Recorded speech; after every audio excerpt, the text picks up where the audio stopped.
Good evening, everyone, and welcome to tonight's episode of the Resonant Heart. Tonight, in the third episode, it's my great pleasure to introduce Elnaz Sheshgelani, a Persian Australian theatre maker, performance and installation artist. I welcome you all from the Wurundjeri land of the Kulin Nation. We're live streaming tonight from Elnaz's personal studio. We're in Cabrogal of the Darung Nation, or as some of you know it more recently, we're streaming from Fairfield. It's my great pleasure to welcome Elnaz to the show. Welcome, Elnaz. Thank you, darling. I will start with the Persian poetry. All right, bring us in. به نام خداوند جان و خرد که از این برتر اندیشه بر نگذرد. Hi, Nila. Hi, Elnaz. Welcome. Do you want to tell us a bit about what the poem was about? It says that in the name of the God that is start with your soul and with your intellect, and the God that is beyond our imagination. Beautiful, thank you. As you can see, those of you who've been following the Resonant Heart for a while, I'm here tonight and I would love to dedicate this episode to our original MC, Lizzie Kuth, who will return to us shortly. Lizzie, this one is for you. Elnaz, you're someone who I've admired for a long time and looked forward to working with. And I would say from my experience that maybe you're known to Melbourne audiences through La Mama. True. But can you tell us a little bit about yourself, your background, and how you ended up in theatre and performance making? So, yeah, I think that I was born as an artist. So it was something that I did. I was doing visual art all my life. But when I ended up going to the university, I did theatre in Tehran University, Faculty of Fine Arts. And when I finished that, 1 year or 2 years after that, I came to Australia. I was 27. And through Mama Deidani, that you might know, Dr. Mama Deidani, I've been introduced to La Mama, and then I work closely with Lloyd Jones and Liz Jones's ensemble, which is a collective of a group of performers that they get the chance that each year to come and perform together. It's amazing. And then I started my own practice. Then this is a time that when I don't know if it was like the way that I'm going to tell you, it was the same way for you, but when you're away from your culture, is something after a while, it's just when you want to connect, this is a sound that has come to you. There comes a moment when it can't be avoided. Yes. Once you're in a new place. I can certainly identify with that, as somebody who studied classical Western art music and really aspired to be maybe a chamber musician, and then just came a day around 30 where my Bosnian identity couldn't be avoided anymore. So I exactly can definitely recognize that. So it was La Mama, would you say, that is your first kind of entry point? Exactly. Mm-hmm. I mean, I graduated from art school, but when I came here, I didn't have the platform or plan to. I didn't know how to do theatre. I just knew that I want to. So it was magical to find La Mama, because the chance that La Mama gave me and people like me was this exploration season that Liz Jones created. And that was 3 days of real audience in front of the audience and a real experience of theatre that has been given to people that they wanted to start theatre. And to understand what is work with the medium, and theatre is like that. It's not like a painting. You can do the drawing or painting, and then your audience comes and engage. But through theatre, you learn when you're doing it in front of the real people in real time, and that was a great chance, really, to be able to do it. There's no school for that aspect of the experience. True. Yeah. Wonderful. I would love to turn to your practice a little bit. I've witnessed many of your works. I was torn for a moment whether I should say witnessed or participated, because it's such immersive work. And to me, it appeared like a melting pot of really ancient traditional work, but you seem to kind of interrogate it through a very contemporary perspective. Can you tell us a bit about the forms that you've trained and about, the origins of the artwork. And we're surrounded by many things that you will share with us. Can you shed light on your practice? So it's a type of a storytelling. It comes from Persia, Iran, the land that I'm coming from. But through Middle East, and later on I understood all through the world, we start with the storytelling, trying to tell something about ourselves. But this type of a storytelling, because to me, Persian culture is poetry. This is what we are. We are poets. We understand life through the poetry.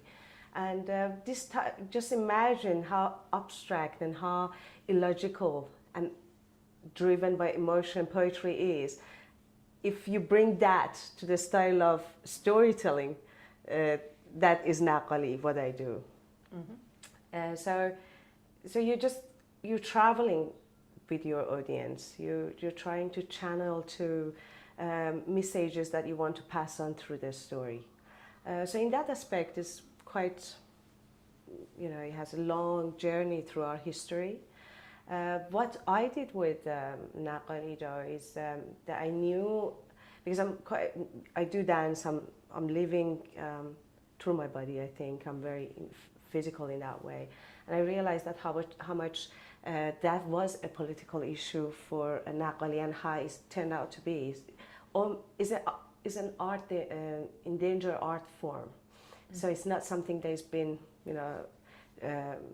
and that has certain reasons. One of them was body, and women are not allowed to do it anymore. I mean, in recent time, we have rebellious, amazing female artists that they've done it, but it doesn't being supported by art organizations. Did Naghali originate as women's form? Was it shared between men and women, or was it simply forbidden to women? No, as far as we know, no, we had Naghals, amazing Naghals as women. Even Ferdowsi, the great poet that we have, and Book of the Kings, Shahnameh, is written by him. There is our historical evidence, mythical historical evidence. His wife was his poet, the person that read his poet for audience, so she was a storyteller herself. But no, through I think the religion and the suppression of women, that became, completely out of the question. But so I thought that not only I practiced this art form, I brought specifically exaggeration and body aspect of that art form out. Mm-hmm. And in general sense, we can call that dance, movement. To me, it's like, your internal and external body when it talk to each other, mm-hmm. That creates the form. But of course, I practice certain type of forms that they were meaningful through the story for me. So you have that capacity to be creative in Naghali, as long as you stay in the premises of artwork. Mm-hmm. Being exaggerated, being poetic, you're not trying to be realistic, you're trying to communicate with the emotional aspect of your audience. So I did that. Mm. You brought many references. Will you show us a little bit? Is this in reference to Naghali, your gestural language, or some can we see a demonstration? These are the ones that I created, a series of my creation, and they inspired by Persian illustrations. So, for example, this one you can see the head, hand movement, legs, and upper body. So when you put this together, you get the form. Perhaps I should demonstrate one of these. Mm-hmm. Let's try this. It says it's become devil. So the reading of that, 1, 2, 3. Going back, so you can do in both sides.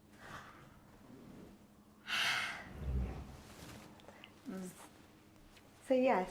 So it's really developing a gestural vocabulary to say certain things about, what went through my head was Meyerhold biomechanics. Exactly. It's one of my major reference. Okay. Yes. Okay. I'm really, really inspired. Would you like to demonstrate another one? Another character? What would I call them? Another character? Another emotion? No, another essence? these are the first gesture vocabulary that I created. So they were characters, but now they are just figures. I really focus on just. I think characters comes out of feeling the gesture. Okay.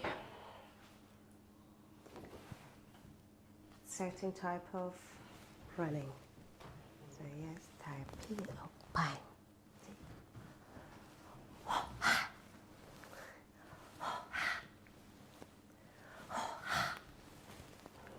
Can do this side.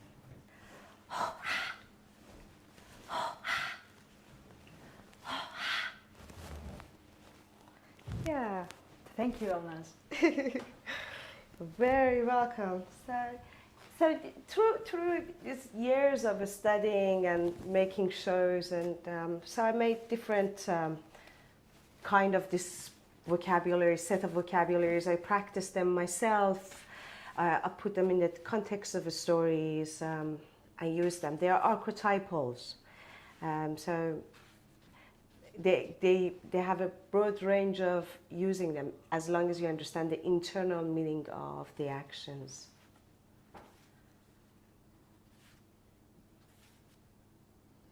What are some of the key archetypes we will come across in Persian storytelling? We have ma'shuq, which is the person that lover loves. And we have a lover, we have a person who brings to the gathering. The gatherings, mostly in Persian poetry, there are spiritual gatherings, of course, so people get together to do a ritual. And the person who brings the wine, or it can be internal, but physical wine, it can be in a jar. We have that, it's called sari. So they have different characters that they come to the story, they're doing different things. But through that, you understand something about yourself. Yes. Of course. Beautiful. I would love to move on to a question that really follows the trajectory of your work. So, like, as an artist myself, I know every time you're investigating something, like, there's a kind of universal burning idea that we explore our entire life. Sure. And then there are sort of, micro elements as we go through our careers.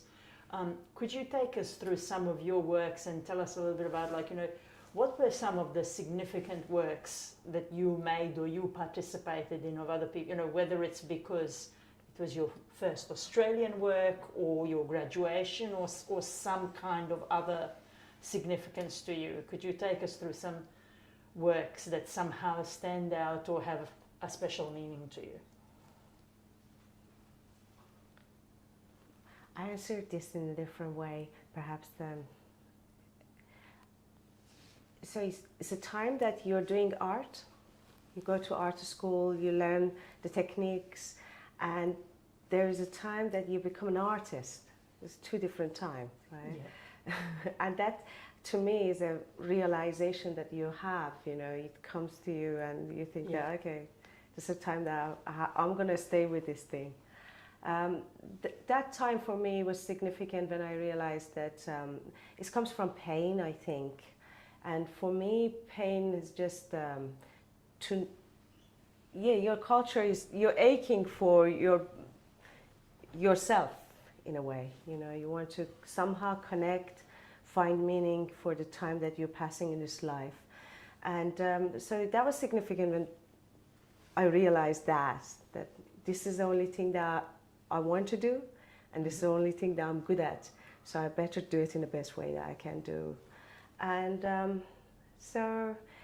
that was like during my PhD. Before that, I knew that I'm a theater artist, but during my PhD, when I was,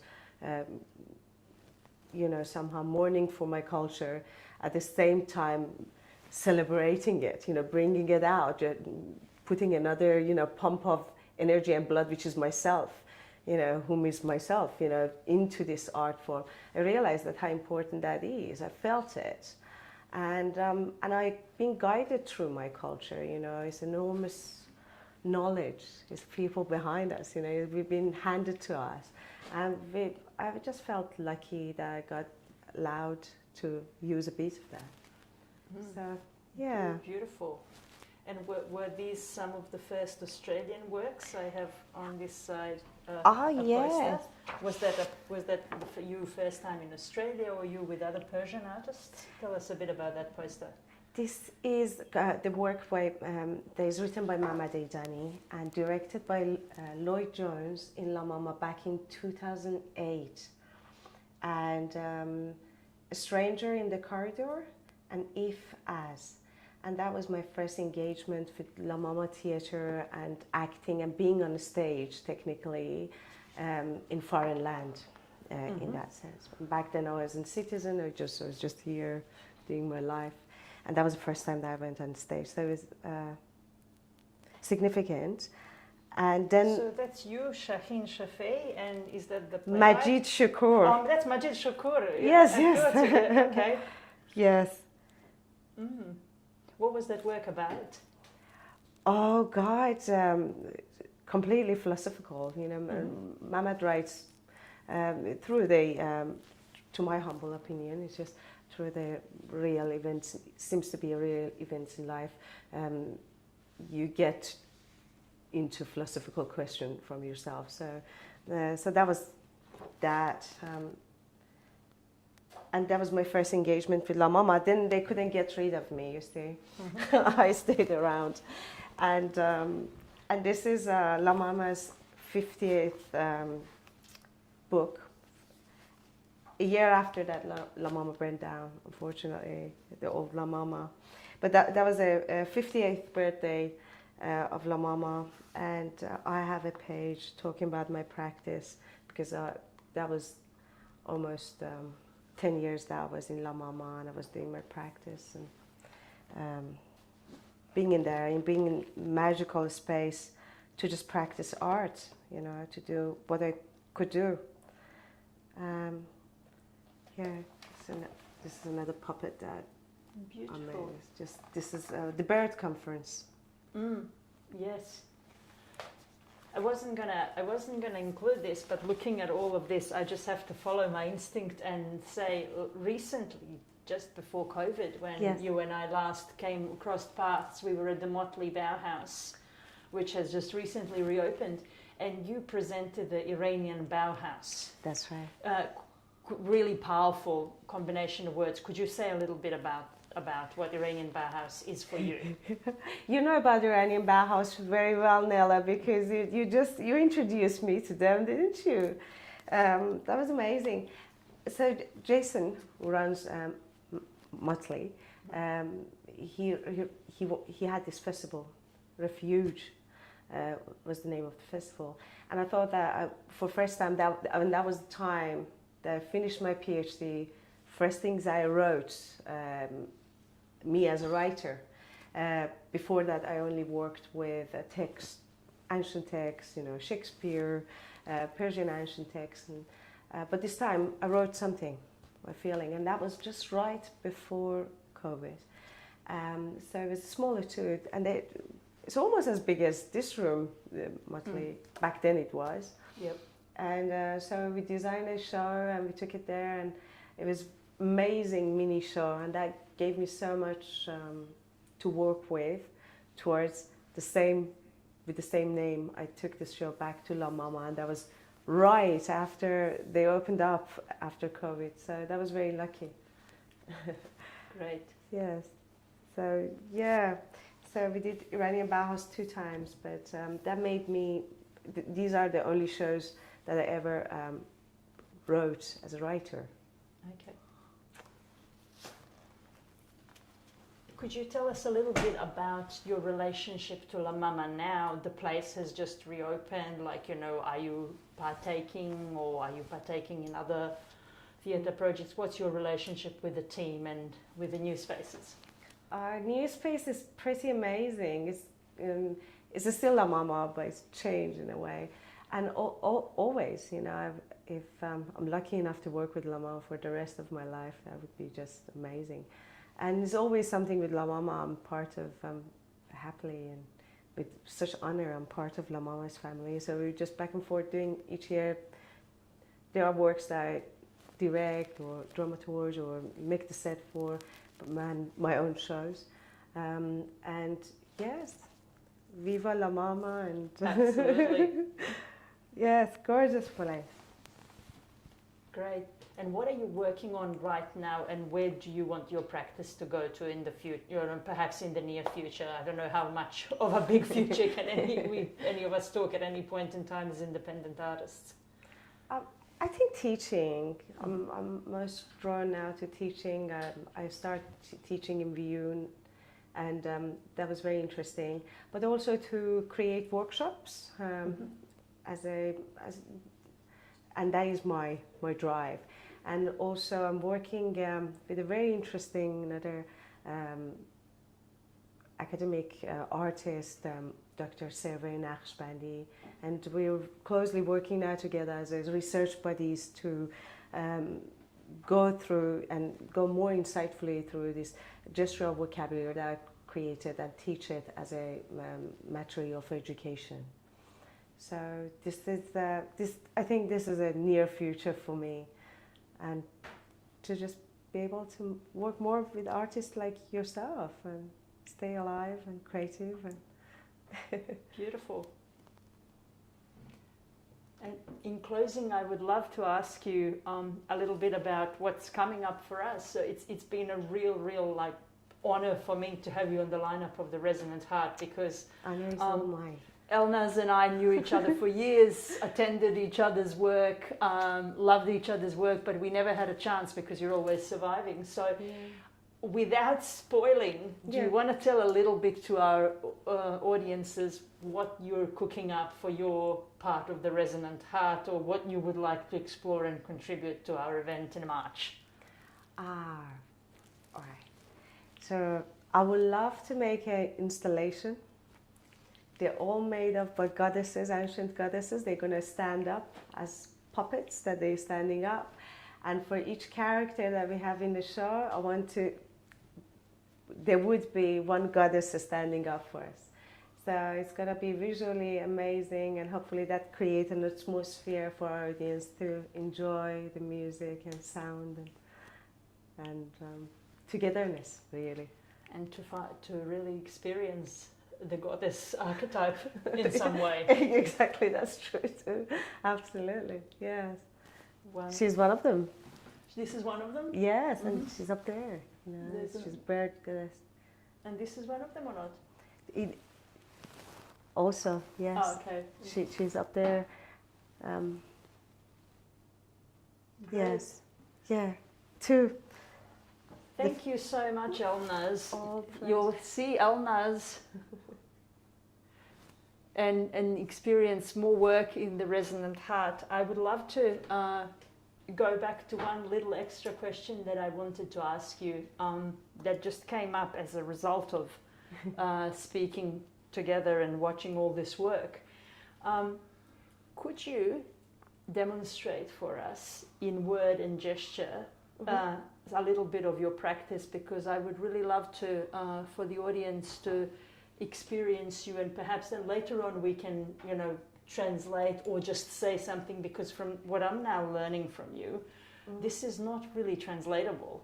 Like when we're dealing in this philosophical archetypal language, things are not really translatable in a logical, linear way, because philosophy of life, as expressed through poetry, is not linear. So, could we see a little bit of your work? Could we experience a little bit of your work, and we'll explain it in any way that you feel suitable? All right. I do a line of a poetry. حیلت رها کن عاشقا دیوانه شو دیوانه شو واندر دل آتش درآ پروانه شو پروانه شو.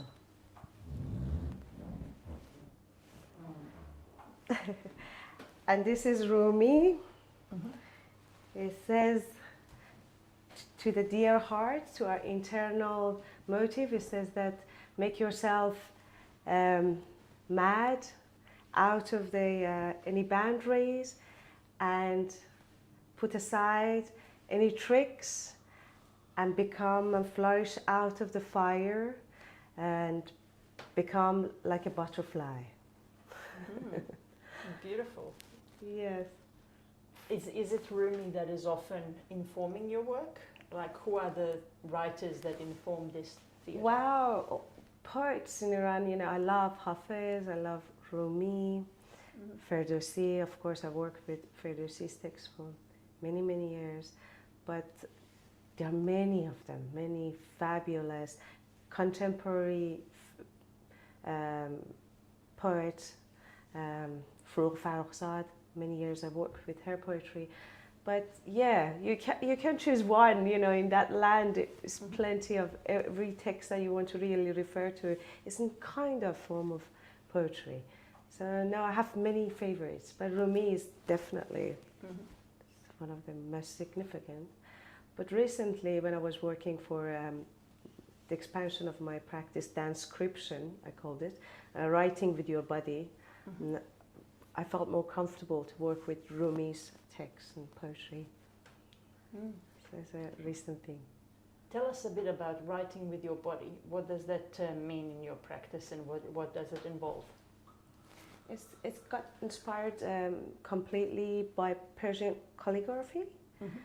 So in the way that you might write with a pen or pencil, this time you bring that writing through your body and feel it whole through as a 3D or feeling it in a space kind of writing.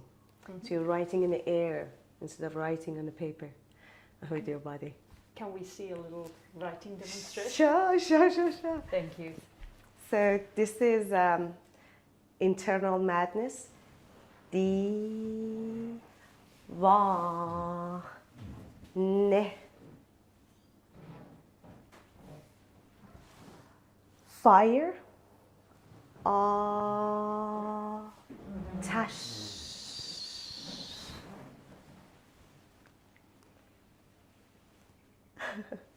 One more. Something about love. Love. Okay. Parvane. Par. Va. Ne. Par. Va. Ne.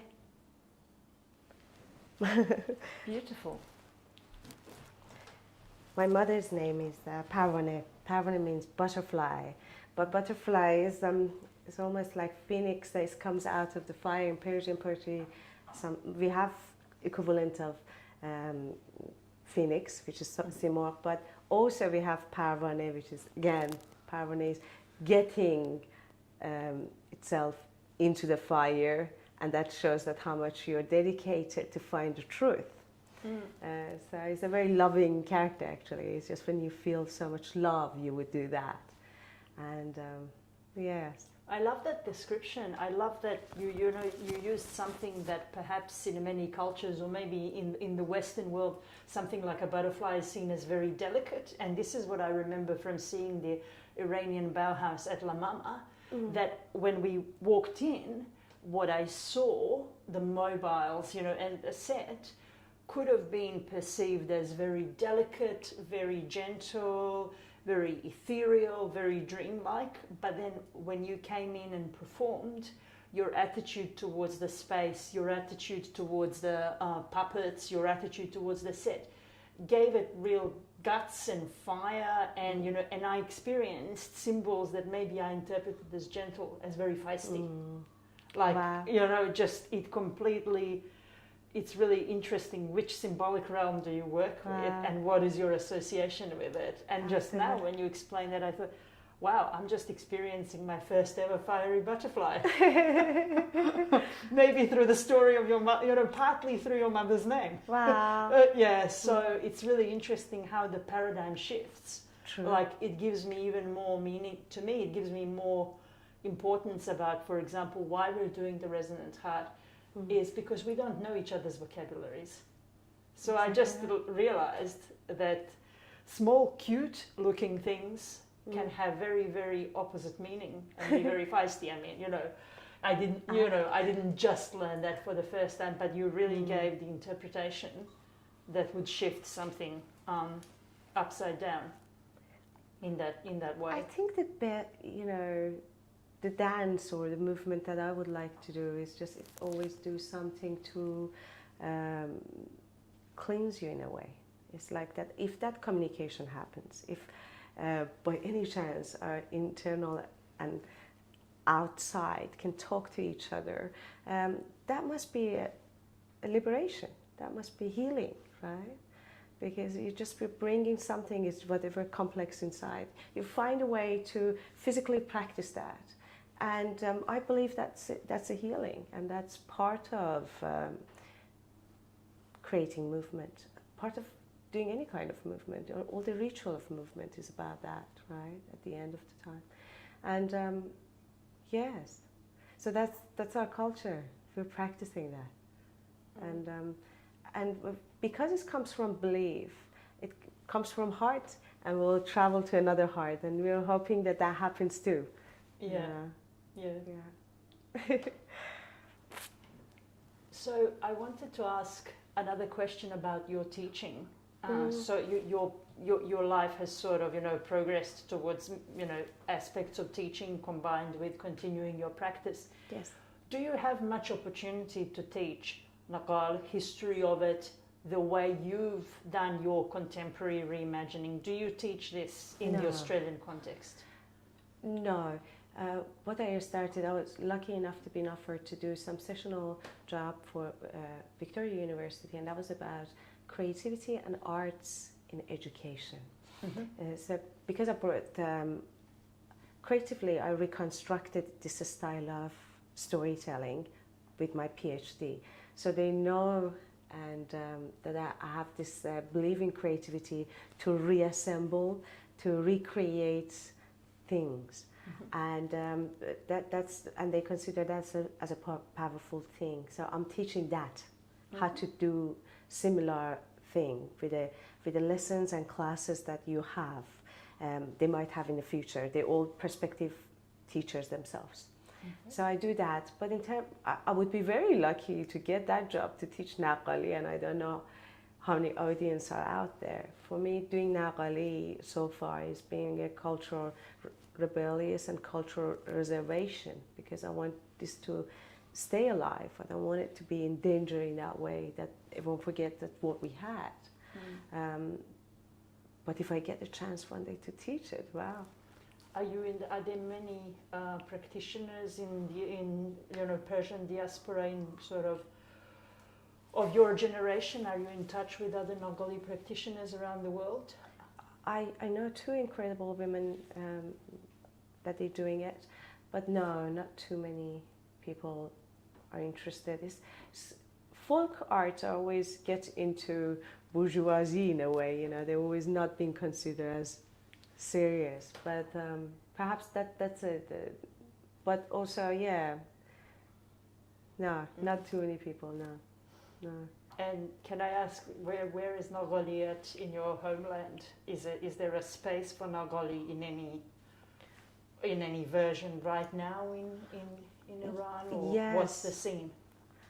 They used to do that in the cafe houses, and it was an episodic way of telling the ancient story to people and going through the ancient books, really. Still exists, and it can get better, it can be much better than the way it is now, but no, not as much anymore, unfortunately. There is no renaissance of it as such? No, I don't believe so, unless something happened here with me, theatre playroom, but hopefully, but yeah. That's a beautiful segue. I would love to ask you about theatre playroom. It's my understanding that it's sort of one of your Australian babies in terms of, your collective expression with your colleagues. Could you tell us a little bit and tell our audiences a little bit what is theatre playroom? So Theatre Playroom is this studio that we currently are in. It's a studio in the back of my home. I built this to be able to practice theatre with incredible talents that I found during my study and my PhD. So the practice was in a simple way. That was just, it was an art party. We would invite artists to come around. We create a safe place and we work together and we create a spontaneous theatre. And this happened through past 5-6 years. And we documented that, we talk about it, we passed it to other artists that they worked with us. And the outcome of that was fruitful in many ways for many of these artists that I work with. Currently is contained of me, Simon Boland, Rick Everts, and Piotr and Marlena. But you know, people come to it and they go. You know, it's a very it's a live ecology really. So it's.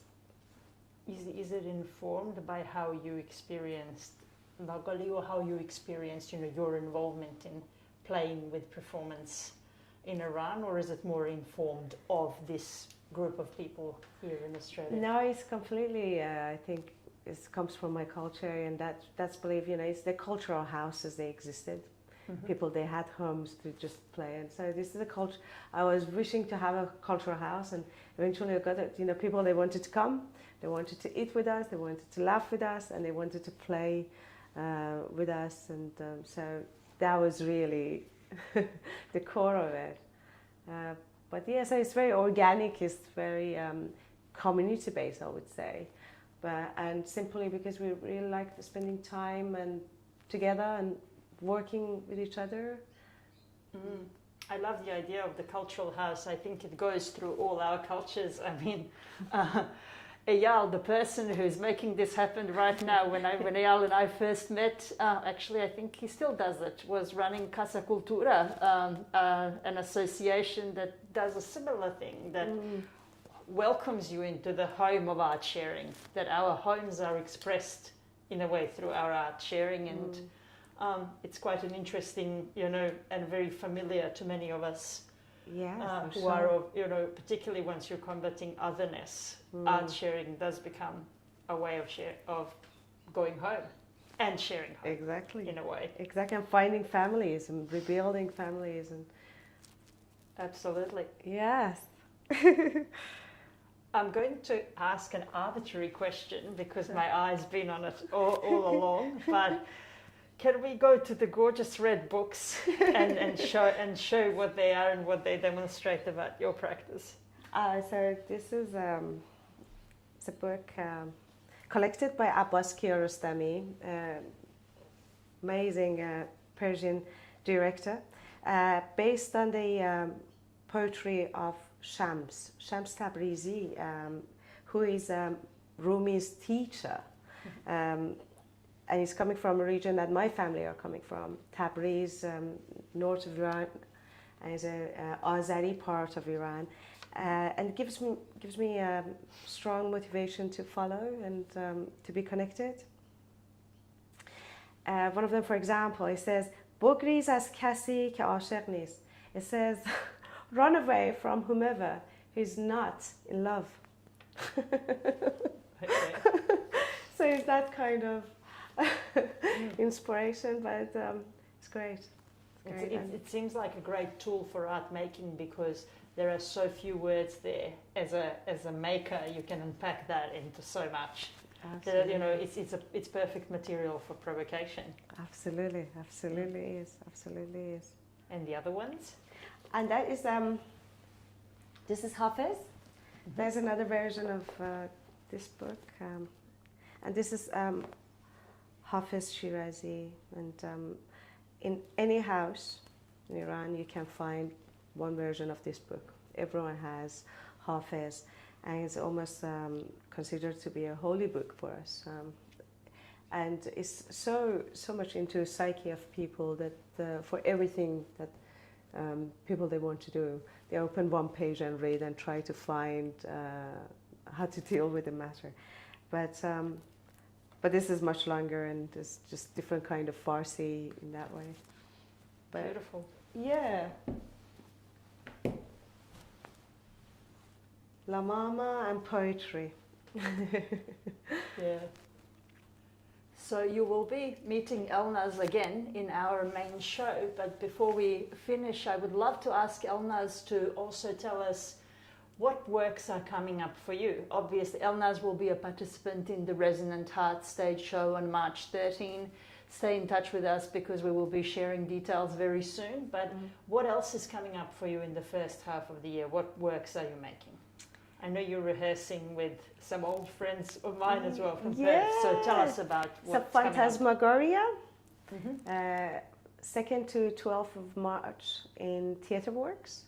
So that's the show that I really look forward to do. It's a puppetry show. It's an amazing story by Bernadette, and Cathy Hunt is directing it. So I really look forward to that. And I go back to the rehearsal tomorrow, and we prepare that for March. And also I worked on a show by the name of Hamlet.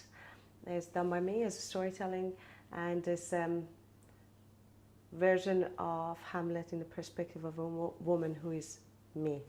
So I reconstruct the story this time in a way that it can bring a contemporary me into that asking for justice position that Hamlet once was. Beautiful. Where is that showing and when? I really hope that would be in La Mama. Mm-hmm. Yes. That's your next baby. Yes. and as soon as Phantasmagoria? Phantasmagoria. As soon as Phantasmagoria finishes, we'll be on stage the following day for the Resonant Heart. So I know. There'll be no rest for Elnaz. But Elnaz, thank you once again so much. My pleasure. This has been a wonderful experience and a real treat for me. And thank you to everyone who's followed us. All of our episodes will be available to you right until the live show on March 13.